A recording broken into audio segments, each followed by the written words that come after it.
অচক্ষ নামাজ পড়েই ভেবে বসবেন না যে অনেক কিছু করে ফেলছে। এক চিল্লা দিয়ে মনে করে ফেলবেন না যে দিনের জন্য অনেক কিছু করে ফেলছে। একটা হজ করেছেন, ওমরা করেছেন, সিয়াম রেখেছেন, দিনের জন্য দান সৎকার করেছেন, একটা মাদ্রাসা মসজিদ করেছেন, ভেবে বসবেন না আপনি সব অনেক কিছু করে ফেলেছেন এবং অন্যরা সব কক্রোচ তেলা পোকা, ওরা জাহান্নামে যাবে এমনটা মনে করবেন। জানি না আমরা যে কার আমলের কতটুকু আল্লাহর কাছে কবুল হচ্ছে।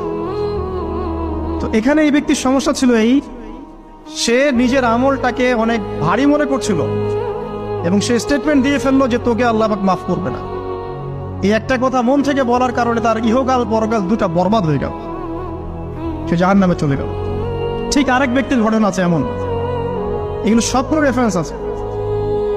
এক ব্যক্তি প্রচুর ইবাদত করত, আল্লাহ পাক তার ইবাদত করার জন্যে পাহাড়ের চূড়ায় একটা সুন্দর ব্যবস্থাও করে দিয়েছিলেন। সেখানে ডালিম গাছ হতো, ঝর্ণা আসতো, খাবারের কোনো অভাব নাই।